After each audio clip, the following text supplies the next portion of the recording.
ito na yung organic green leafy vegetables na kinuha ko sa baba.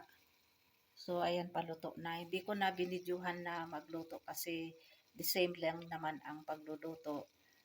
Saute, garlics, onions, then tomatoes, then put masala yung ang tawag dyan, yung chili powder, turmeric powder, salt, and then yan.